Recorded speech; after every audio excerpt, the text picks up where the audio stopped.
নমস্কার, জয়শ্রী গণেশ আপনাদের প্রত্যেককে জানাই স্বাগতম আজকের বিশেষ পর্বের অনুষ্ঠানে। আজকে মূলত আমরা যে রাশিটিকে নিয়ে কথা বলতে উদ্যত হয়েছি সেটি হলো কুম্ভ রাশি। এবং আপনারা জানেন বিগত এই সিরিজটিতে আমরা আলোচনা করছি যে কোন রাশির জাতক জাতিকাদের ঠিক কিভাবে মন জয় করা যেতে পারে।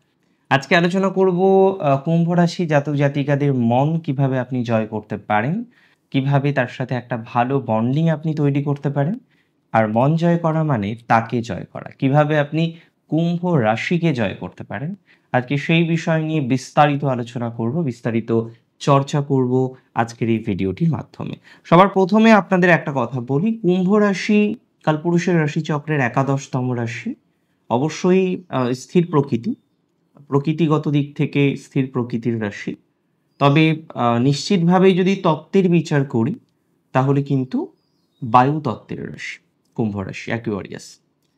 এই কুম্ভ রাশির জাতক জাতিকাদের পজিটিভ নেগেটিভ নানান বিষয় নিয়ে আমরা বিগত সময় আলোচনা করেছি। তবে সবার প্রথমে একটা কথা মাথায় রাখতে হবে, এই রাশির জাতক জাতিকারা কিন্তু সামাজিক, সমাজের প্রতি দায়বদ্ধতা এরা রাখেন এবং সমাজের প্রতি বিভিন্ন রকম কাজকর্মগুলো করার ক্ষেত্রেও এরা কিন্তু অনেকটাই এগিয়ে আসেন, তেমন মেন্টালিটি এনাদের মধ্যে আমরা দেখতে পাই। তবে আপনি যদি এই রাশির কোনো জাতক বা জাতিকার প্রেমে হাবুডুবু খান, তাকে মন জয় করতে চাইছেন, কিংবা আপনার যিনি বয়ফ্রেন্ড বা আপনার যিনি গার্লফ্রেন্ড তিনি হয়তো কুম্ভ রাশি থেকে বিলং করেন, বা আপনার হাজবেন্ড বা ওয়াইফ তিনি হয়তো কুম্ভ রাশি থেকে বিলং করেন এবং আপনি চান তার সাথে আপনার বন্ধুত্ব, আপনার সম্পর্কটাকে আরো সুন্দর রাখতে, তাহলে এই টিপসগুলো কিন্তু আপনাকে ফলো করতে হবে। আজকে যেমন কুম্ভ রাশির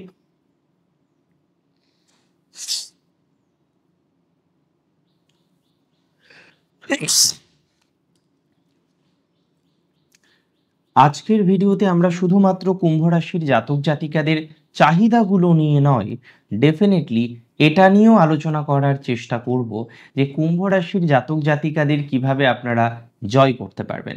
সবার প্রথমে বলি, কুম্ভ রাশির জাতক জাতিকারা নিজেরা স্বাধীন থাকতে সবসময় পছন্দ করেন। পরাধীনতার গ্লানি তারা মোটেই পছন্দ করেন না, এবং যে কারণে এরা চায় এদের সাথে যাদের সম্পর্ক হবে, যাদের বন্ডিং হবে, তারাও যেন স্বাধীনভাবে স্বাধীন চেতা মেন্টালিটি নিয়ে জীবনচক্রে টিকে থাকতে পারে। তার মানে কুম্ভ রাশির মন জয় করার জন্য, তাকে আকৃষ্ট করার জন্য আপনাকে অবশ্যই স্বাধীন চেতা হতে হবে। যত স্বাধীন চেতা মেন্টালিটি আপনি রাখতে পারবেন, তত দেখবেন তার সাথে কোলাবোরেশন, তার সাথে ফ্রেন্ডশিপ আপনার ততটাই পজিটিভ থাকবে, ততটাই পজিটিভ থাকার একটা অবকাশ আমরা কিন্তু দেখতে পারবো। কুম্ভ রাশি জাতক জাতিকাদের মধ্যে ক্রিয়েটিভিটির মাত্রা থাকে প্রচুর পরিমাণে। দিন শেষে বলা যেতে পারে কুম্ভ রাশির জাতক জাতিকারা যথেষ্ট ক্রিয়েটিভিটির মাত্রা তাদের মধ্যে থাকে, তারা সৃজনশীল। দেখুন, একজন সৃজনশীল মানুষ তিনিও চাইবেন যে তার যে পার্টনারটি হচ্ছে, যে তার সাথে বন্ডিং এর মধ্যে আসছে, তার মধ্যেও যেন এই সৃজনশীলতা বা সৃজনশীল মেন্টালিটিটা অনেক বেশি ব্যাপ্ত থাকতে পারে। তাই কুম্ভ রাশির মন জয় করতে হলে আপনাকেও সৃজনশীল হতে হবে, সৃজনশীল মানসিকতা আপনার মধ্যে রাখতে হবে। এবং আমি মনে করি সৃজনশীল মানসিকতা আপনি রাখতে পারবেন এবং তার প্রভাবে আপনার ডেভেলপমেন্টের জায়গাটা অনেকটাই তৈরি হতে পারে। দেখুন, কুম্ভ রাশির জাতক জাতিকাদের আবেগ তো প্রত্যেকের থাকে, কুম্ভেরও থাকে, আপনার আছে, আমার আছে, কুম্ভ রাশির থাকবে, প্রত্যেকটি রাশির থাকবে। কিন্তু কুম্ভ রাশি তার হেরে যাওয়ার কথা বারবার শুনতে পছন্দ করেন না। তার খারাপ লাগার জায়গা, তার আবেগের জায়গা নিয়ে সে কিন্তু খুব সন্দিহান। তাই আপনি যদি কুম্ভ রাশির জাতক জাতিকাদের বারবার তার হেরে যাওয়ার কথাগুলো শোনাতে শুরু করে দেন, যে না তার খারাপ হচ্ছে, ঠিক আছে, তাকে আপনি মোটিভেট করার চেষ্টা করছেন, কিন্তু মোটিভেট করতে গিয়ে আপনি সেই পুরানো কথাগুলো বারবার টেনে আনছেন, কোথাও যেন কাটা ঘায়ে নুনের ছেটা পড়ে যাচ্ছে। আপনি হয়তো চেষ্টা করছেন তাকে মোটিভেট করানো, আপনি চাইছেন তার ভালো হোক, কিন্তু অনেক সময় দেখা যায় যে আমরা ভালো করতে গিয়ে তার মনে আরো আঘাত দিয়ে ফেলি।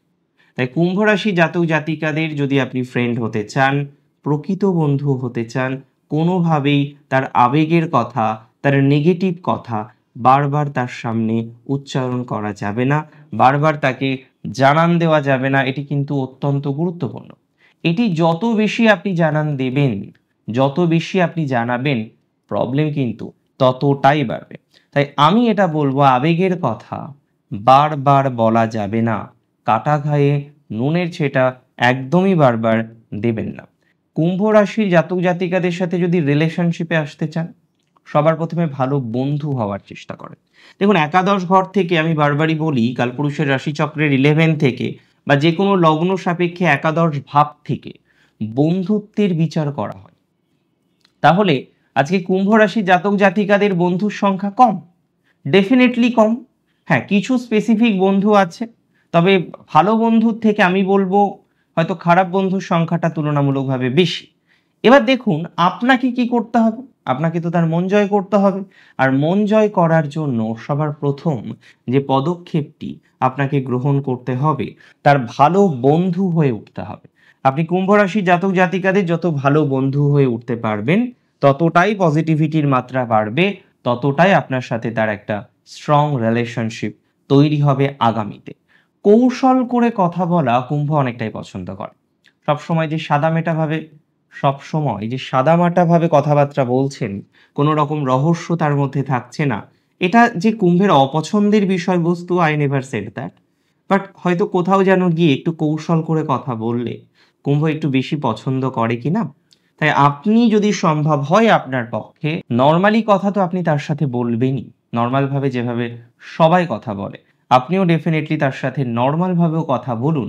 তবে কৌশল করে কথা বলতেও একদম ভুলবেন না। আমি মনে করি রাশি যদি আপনার কুম্ভ হয়ে থাকে, কৌশল করে কথা বলার চেষ্টা করুন, কৌশল করে কথা বলুন, সেটা অনেক বেশি হেল্পফুল হবে আপনাদের জন্য। তাদের সাথে কথা বলার জন্য তার বন্ধুদের সাথেও কথা বলা প্রয়োজন। মানে ধরুন, কুম্ভ রাশির আপনি দেখছেন হাতে গোনা কয়েকটা বন্ধু, তাদের সাথেও আপনার ভালো বন্ডিং রাখার চেষ্টা করুন। এক্ষেত্রে হবে কি, যখন তাদের সাথেও আপনার ভালো বন্ডিং হয়ে যাবে এবং আপনি সকলের কমন ফ্রেন্ড হয়ে যাবেন, কুম্ভ কিন্তু আপনার প্রতি আকৃষ্ট হবে। আপনার সাথে সে হয়তো নিজেই বন্ধুত্ব করতে উদ্যত হতে পারে। তাই কুম্ভ রাশির সাথে বন্ধুত্ব করার আগে চেষ্টা করুন তার বন্ধুদেরকে আইডেন্টিফাই করতে, আর সবার প্রথমে সেই মানুষগুলির সাথে বন্ডিং স্থাপনা করতে। যখন আপনি সেটা করতে সমর্থ হবেন, আপনি জানবেন আপনি আরো এক ধাপ এগিয়ে গেলেন। আপনার জীবনচক্রে কুম্ভ রাশির জাতক জাতিকাদের অ্যাট্রাকশনের যে লড়াই, তাদের আকৃষ্ট করার যে পণ আপনি নিয়েছিলেন, সেই পণ পূরণের ক্ষেত্রে আপনি আরো এক ধাপ এগিয়ে গেলেন এভাবেই। এটা নিয়ে কিন্তু কোনো রকম ডাউট নেই। দেখুন, ঠান্ডা মাথায় কথা বলতে হবে। কুম্ভ রাশির জাতক জাতিকাদের সাথে আপনি যখনই কথা বলবেন, অতিরিক্ত উগ্রতা কুম্ভ পছন্দ করে না। দেখুন, কুম্ভ রাশি এমন একটি রাশি না, আমি যেটা বলছিলাম স্থির প্রকৃতি, তার মেন্টালিটির মধ্যে তার কিছু বদ্ধ মূল ধারণা আছে, যেভাবে আমি চলবো, আমার এই বিষয়গুলো দরকার, এভাবে দরকার। এই মেন্টালিটি কুম্ভ রাশির জাতক জাতিকাদের মধ্যে অনেকাংশেই কিন্তু লক্ষ্য করা যাবে। একটা কথা আমি আপনাকে বলি, দেখুন, সম্পর্কের ক্ষেত্রে না কর্তৃত্ব করতে দিতে হয়। আজকে আপনার রাশি যাই হোক না কেন, আপনি হয়তো কুম্ভ রাশির সাথে একটা বন্ডিংয়ে আছেন, হয়তো আপনি ম্যারিড, আপনার হাজবেন্ড বা আপনার ওয়াইফ তিনি হলেন কুম্ভ রাশি, কিন্তু আপনি কখনোই তাকে কর্তৃত্ব করতে দেন না, সম্পর্কের উপরে কর্তৃত্ব করতে দেন না। দেখুন, ভালোবাসার মানুষের কাছে হেরে যাওয়াটা কষ্টের কিছু নয়, সেটা আনন্দের। আজকে যাকে আমি ভালোবাসি, তার কাছে যদি আমি হারতে না পারি, তার কাছে যদি আমি কান্না করতে না পারি, তাহলে সেই ভালোবাসার মূল্য যে কতটা সেটা নিশ্চয়ই বিচার্য। আপনি যাকে সবথেকে বেশি পছন্দ করেন, যাকে সবথেকে বেশি ভালোবাসেন, আপনি তার সাথে কান্না করতে পারবেন, তার সামনে কান্না করতে পারবেন। দেখবেন সবার সামনে সবাই কান্না করতে পারে না, কিন্তু সেই মানুষগুলির সামনে আপনি হয়তো ভেঙে মুচড়ে যেতে পারেন যাকে আপনি ভালোবাসেন, কারণ আপনি জানেন এর কাছে আমার কোনো ক্ষতি নেই। তাই কুম্ভ রাশির কাছে, কুম্ভ রাশির সাথে এমন একটা বন্ডিং আপনাকে তৈরি করতে হবে। যত ভালো এরকম বন্ডিং তৈরি করতে পারবেন, ততটাই পজিটিভিটি তৈরি হবে। দেখুন, নিজেকেও ভালোবাসা প্রয়োজন। কুম্ভ রাশি যেমন নিজেকে ভালোবাসে, সে চাই প্রত্যেকে তার সত্তাকে, নিজস্ব সত্তাকে আগে ভালোবাসুক। আর আপনি যদি আপনাকেই ভালোবাসতে না পারেন, তাহলে কুম্ভ কেন, কোনো রাশিকেই তো আপনি ভালোবাসতে পারবেন না। তাই সবার প্রথমে নিজেকে ভালোবাসার প্র্যাকটিসটা শুরু করুন। এবং ডেফিনেটলি কুম্ভ রাশির জাতক জাতিকাকে, যার প্রতি আপনার ক্রাশ আছে, যাকে আপনি ভালোবাসেন, যাকে আপনি ভালো রাখার সংকল্প গ্রহণ করেছেন, সেই মানুষটিকেও একা একা থাকার সুযোগ দিতে হবে। তাকেও একা থাকার সুযোগ দিতে হবে। তার প্রবলেমগুলো নিয়ে সে অনেক সময় পাজলড হয়ে যায়। একা থাকার মাধ্যমে সে আবার তাকে নিজেকে পুনরায় রিচার্জ করতে পারে। তাই ভেরি সিগনিফিক্যান্ট। আপনার প্রিয় মানুষটি যদি কুম্ভ রাশির জাতক বা জাতিকা হয়ে থাকেন, তাকে একা থাকার মতো সুযোগটা আপনাকেই করে দিতে হবে। অনেক ভালো থাকুন আপনারা প্রত্যেকে, সুস্থ থাকতে হবে, সুস্থ থাকুন এবং স্বাভাবিক থাকুন। শেষ করছি আজকে আমি এখানেই। জয় শ্রী গণেশ।